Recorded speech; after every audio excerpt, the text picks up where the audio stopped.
No one wants to invest their time in learning. They only do that if it's going to get them somewhere. So you focus on where that's going to get them. You're giving them the result that the learning might do. No one's buying learning. They're buying implementation, they're buying outcomes, they're buying results. And a huge mistake that we make in many different businesses and marketing is we speak to what we know somebody needs versus what they want. And the reality is you can't change what somebody wants, not at least in the front end of your messaging. Embodied CEOs don't chase trends, they pave the way. They lead from within, moved by purpose, unshaken by noise. When you are the source, you do not need permission. Hello, everybody. Welcome back to the podcast. I hope you guys are doing amazing.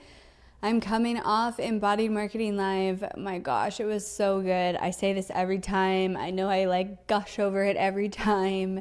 It is truly impossible to put it into words. And I asked people there, I'm like, how would you describe this event? And of course we do testimonial videos and have people share their experience and share those, but it is actually impossible to put it into words. It is such a unique experience with such an incredible group of entrepreneurs. Every single time, the group's obviously a little bit different. I have a lot of people who come every time, as every 6 months it's a reset. So I would say 30 to 40% of the group is people coming back. And then, of course, new people. But every time is just such a good group. Such a good group of heart-led, talented, wise entrepreneurs that are there to support each other, are there to get better, are there to increase their impact. So I am beyond grateful. My events are truly my favorite thing that I get to do, because the level of connection and transformation is so huge. You just can't replicate this on a webinar or even, on coaching calls or strategy calls. You just can't replicate it. And I'm not kidding when I say that every single person, 100% of the attendees walk out of the room on day 3 as a different person. And with a different business and with a completely different level of clarity and renewed passion and excitement and just remembering of what they're here to do. We take these before and after photos. So when they come in, we take a before photo. It's a simple shot, not a branded, edited shot before and then after. And we post them in the group Telegram. And it is mind-blowing. People's literal face and eyes change over the 3 days. Their face softens, their eyes look brighter. They just look like some more than others. They a weight was taken off of them. So I am so grateful. My events are very special, and they're not special because of me. Yes, I facilitate them, but of course my team supports, my team contributes, but there is something bigger that happens at my events. And I know that sounds cheesy, but I am not kidding. It has been like that since the first event that I ever had, where it's just all these things just fall into place. And it's taught me surrender through the events. It's taught me surrender. It's taught me self-trust. It's taught me that the best moments and the best parts of the event are when I'm in flow, when I'm not overly planning and structuring everything, but I am in this energetic flow with the audience.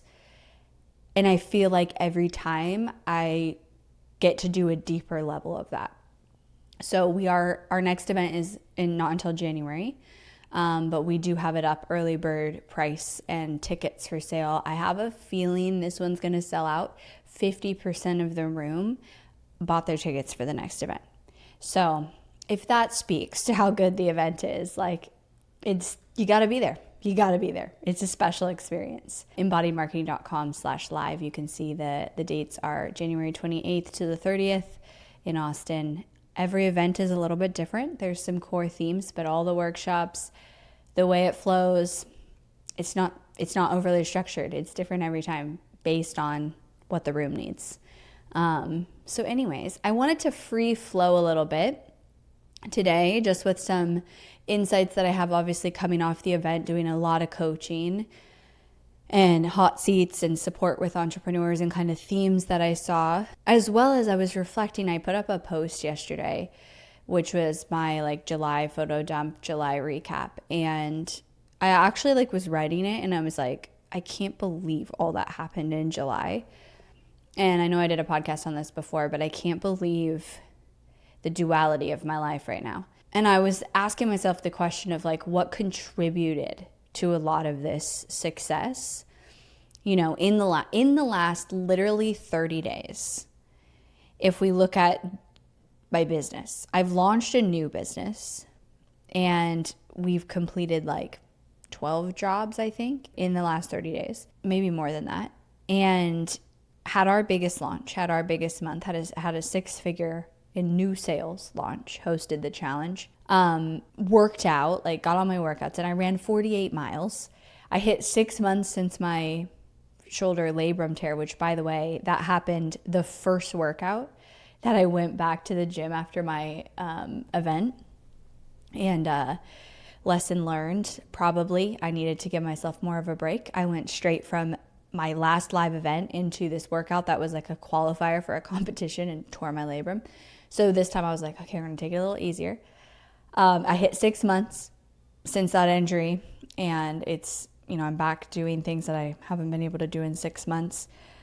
Just so much happened in July. So much balance of fun and adventure. Took my kids to Tahoe, got to wake surf Lake Tahoe, and took them all over different hikes and things in Austin because I was determined and am determined to make this the summer of we still get outside and in nature even when it's 100 degrees outside every day. And we have a good attitude about it.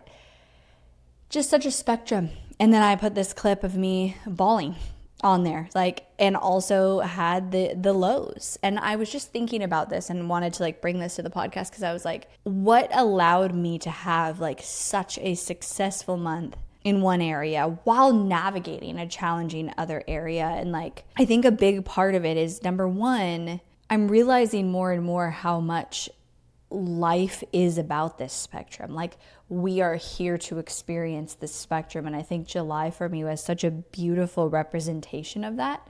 Was a beautiful representation of like, I'm laughing, I'm jumping in the lake, I'm with my family, I'm having fun, I'm taking my kids to waterfalls and playing with them, I'm wake surfing, I'm having my biggest launch ever in Embodied while launching a new company and like overseeing that. I'm showing up here, I'm creating content, and I'm navigating real challenges. And that is literally like life. That's the human experience. And we're here to experience all of those spectrums. And I think it's such a beautiful thing. But also, I think one of the biggest things that helped me last month is I continually stayed very focused on only the things that I needed to do and that only I could do. And I stayed in a place of taking action and like following through and showing up and being present no matter what state I was in. And I stayed in that state no matter what. And I think I increased my capacity and I learned how to be more present. I learned how to, in the last 30 days, life taught me how to show up as I am, if that makes sense, and to allow it to just be what it is. So if there was a day that I was feeling grief and I was feeling sad, I showed up in that reality. And I still showed up, meaning I still took actions I needed to, but it wasn't coming from a place of force. It wasn't coming from like, we're going through this thing and we're going to hide from it and we're going to not feel it and we're going to ignore it or shove it down. It was coming from a place of like, we're going to let this in. We're going to allow this. We're going to be fully here with where we are, and we're still going to show up. And sometimes that meant, you know, turning it on and hosting a video and hosting a coaching call or whatever. And I think that's okay. As long as later on, like, I'm allowing that. During the breathwork session at the event, my good friend Samson, who was on the podcast a while back, I think in April of last year, was on the podcast, and he's amazing.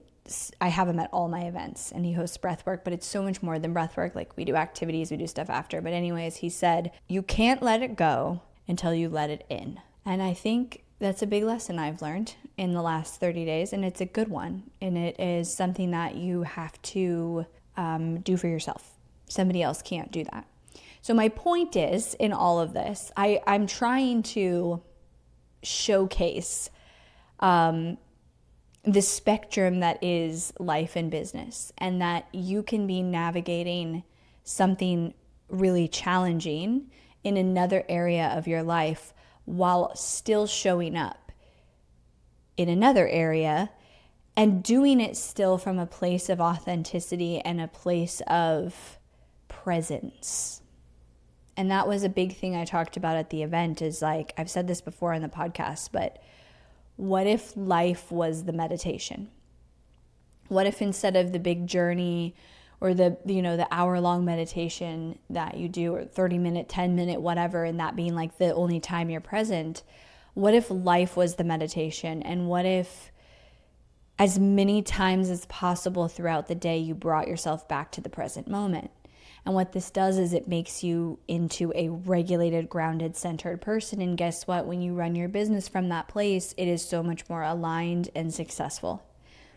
And so I'm trying to, and I want to showcase that, because I want you to see that, but I want you to also see it doesn't have to come from this place of force of like, I have this thing happening in my life, and so therefore, I either have to shove it down and pretend it's not there and still show up in business, or I pause everything. So I don't know if that's helpful, but I think also on that too, a big reason why we are finding so much success right now in my business. I mean, the last podcast episode I released broke down our launch, and so it gave you a lot of those tactics, but I was reflecting deeper on that as I looked at how much I did in July, while not really, I didn't work more than usual. I worked the usual. I also took a vacation, so I didn't work over the 4th of July and past that. So I think that I am right now being so relentless, absolutely relentless with where my time goes.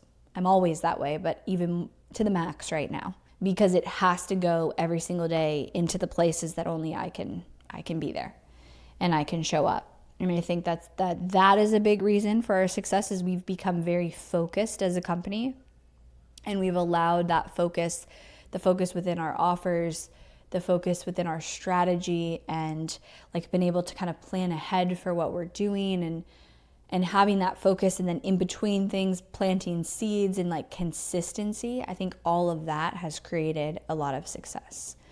And, pair that with the reality that, I think the point of this human experience is to experience all of the spectrums. I really do. And I think that we should make that okay more. Like really experiencing the joy, like the joy and then the sorrow and the grief and the gratitude and like everything. Because you know what happens when you do that? You know what I'll say right now? I feel more alive than I ever have before. In the midst of facing hard things and feeling grief and sorrow, I feel more alive. So there's that. Okay, on the event, I have some things that I want to share, but one main one, like this kept coming up, and then I did a coaching call today for all of our clients in this series, this business incubator series, and it was like same thing, same theme, same questions I'm asking. And I think this is really huge for all of you, because I think it's one of those things that you think you're clear on and you're able to articulate it, and you're not. And so this has to do with messaging. And this would be probably, if we look at the marketing component of the event, and we broke down marketing in your offer and your offer positioning, your lead gen and your lead gen strategy, your content. We did a whole thing on content. We even got to write content topics, write the hooks, and do live recording, like actually record the piece of content and get live coaching and feedback. So that was super fun. But this impacted and was like a through line to all of them. And that is messaging. But even deeper than that, it's this idea that what I kept seeing people do is communicate either through their content or their lead gen or their offer that somebody was going to learn something. It was like, the promise is you're going to learn this thing. You're going to find out how, you're going to get this clarity, you're going to learn what you need to do, or you're going to learn why that wasn't working. And so in their messaging, in all the areas, they were positioning the promise as learning, and learning mean the value. And I saw this over and over again with different people when we would do workshops on their offer or on their lead gen, on the outcomes they're promising. And so the thing I want you to understand and like run your marketing through this filter is nobody actually cares about learning. Like even when you go right now and learn something, there's somewhere or something else you're trying to get to with that learning. And so we think in our content, in our products, we're gonna, teach them or show them or help them with something. And the actual teaching and learning and like you're gonna find this out, that doesn't matter. There's another layer. So then the question is to say, okay, if I learn that, if I do that, if I implement what you're saying, if I actually learn that method, then what does that create for me? What does that unlock? What result does that unlock for me in my business, in my life, in my health, whatever? So that's the first filter. The next thing that you have to run everything through is you have to ask yourself, is this what somebody would say? And so somebody at the event would say an outcome, here's the outcome. And then my question back to filter it, if needed, would be, is that exactly what someone would come to you saying they want? And a huge mistake that we make in many different businesses and marketing is we speak to what we know somebody needs versus what they want. And the reality is you can't change what somebody wants, not at least in the front end of your messaging. Now, once somebody comes to a webinar or consumes a deeper part of your content, you might be able to get them to have that perspective shift and go, you want this and you think you're going to solve it this way, but really you need this. Like if I use my events, for example, all of you that come to my events, you come for the marketing strategy. You come for the marketing strategy, you come for the business workshops, you come for all of the tactics. And it makes sense because that's what you believe is the positive ROI. And it is. Like we do more than half of it is marketing strategy, but there's like this deeper level piece to it beyond the marketing strategy that is not just personal growth. Personal growth does not really do it justice. It is facing the version of you that you get to become to have the next level in your business. And it's facing the things that are holding you back, which is yourself and what that looks like, and getting the different perspective and challenging the beliefs and the thoughts that are keeping you stuck. But if I led that with that and said, come to Embodied Marketing Live where you're going to change your life and walk out a different version of you and challenge every single limiting belief and blah, blah, blah, you guys wouldn't sign up. That happens at the event because I know it moves the needle a lot more than a content workshop, but I gave you the content workshop and that because you do need both, right?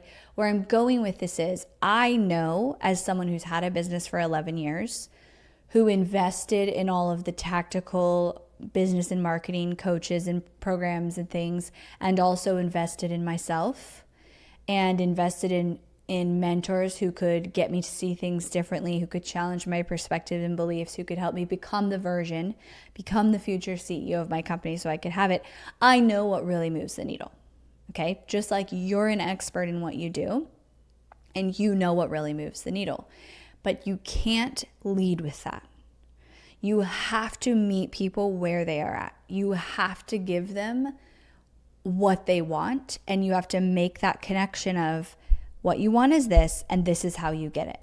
So I had people at the event say, here's the outcome that I provide someone, and I know that the outcome that they are stating is ultimately what the person's going to get, but it's not what they want, right? Like if I said to you, the outcome of my event is you're going to walk out and have challenged every personal belief and, thought that you have, you'd be like, I don't really know what that means. And like, okay, what's the result of that? But if I said you're going to walk away with a 90-day marketing plan and 30 days of content strategized and your offer positioning overhauled, you could understand those things.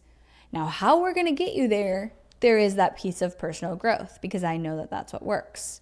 So the other filter that you run this through is this what my ideal customer would say that they want? Is this the words that they would use?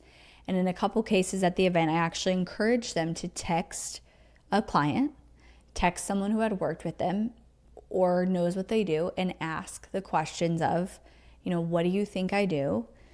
How would you describe it? What problem did I solve for you? Why did you come to work with me in the first place? Like, what was that problem or desire that you had? And today I was doing the business incubator call, and it was the same thing. There was somebody on there who is in the food and health space, and she was talking about I lessen the noise. I lessen the noise that people feel around what to eat, which I understand. I get that. But I challenged her to say, go to clients, because she has clients, and ask them what it is that they wanted when they came to you. Because I don't think what they're saying is, I want to lessen the noise of how much I think about food. Maybe that could be a part of what they say, but I don't think it's the core problem. And my question is, what is the noise that people have around food? What is that causing in their life? And why do they want to get rid of that noise? What's the ultimate outcome? And so you have to get to the words that somebody uses. And if they say to you, I want to lessen the noise, you ask them why. Why? What is that noise doing for you? What is that causing, right? So messaging was a huge theme. It's been a huge theme. And those are the two filters that I would run it through. Is it the exact language that your ideal customer would say they want, or the problem they have? And you sometimes have to ask the question why, or and then what, enough times. So somebody would state something to me and I'd say, okay, if I have that, then what? What does that create for me as a result? Or if I want to solve that problem, why do I want to solve that problem? What if I can solve that problem, what does that then do for me? And then the second is, are you communicating your offer or any part of your marketing as someone is going to learn? They're going to learn a method. They're going to learn a process. They're going to learn how to do XYZ. They're going to learn why not to do XYZ. And you have to have like the brutal filter of, nobody actually wants to learn. No one wants to invest their time in learning. They only do that if it's going to get them somewhere. So you focus on where that's going to get them.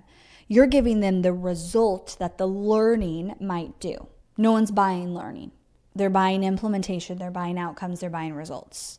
So this is a huge thread I saw. And I would say every business in the room, which was at various places, we had multiple six-figure businesses in there. We had brand new businesses in there. Every single one in the room had opportunity to improve their messaging and improve these two things. Being specific in your messaging, being clear in your messaging, using the language that your ideal customer would use, not sounding like everybody else. Like, those are all things that we can continually improve. So I wanted to bring that here. That was definitely one of my big takeaways. And then it was reinforced today in a coaching call that I was doing. And I think you have to learn how to run your messaging through these filters and be kind of brutal with it. Like, look at it and go, okay, if I was somebody brand new and I saw this the first time, would I care about this? No, I wouldn't, right? Because you have seconds to get somebody to actually care about what you're saying. They're over capacity. They're overwhelmed. They don't actually care. You're trying to get them to see why they should care, why they should click, why they should consume more, why they should sign up for that thing, why they should book that call. And you're building that trust. But that trust is built through them feeling understood, them feeling seen. We don't want our ideal customer to have to do any work in understanding what you do, the problem you solve, and how you solve it. You have to do all that work, all that messaging work yourself. So I know this podcast was a little all over the place, but I just wanted to kind of connect after the event, share a few of my thoughts, like my internal thoughts. I feel so alive. That's how I feel right now. I am so grateful. Just what a beautiful journey life is, and I'm especially grateful for the live event and just getting to meet you guys in person. It is the best thing. So I hope to see some of you guys in January. We'll obviously talk about it more on the podcast, but I have a feeling this one is going to sell out. I really think that, especially with how many tickets we've already sold. So thank you guys for tuning in. I hope you got some golden nuggets from today, and I will be back in a few days with another episode.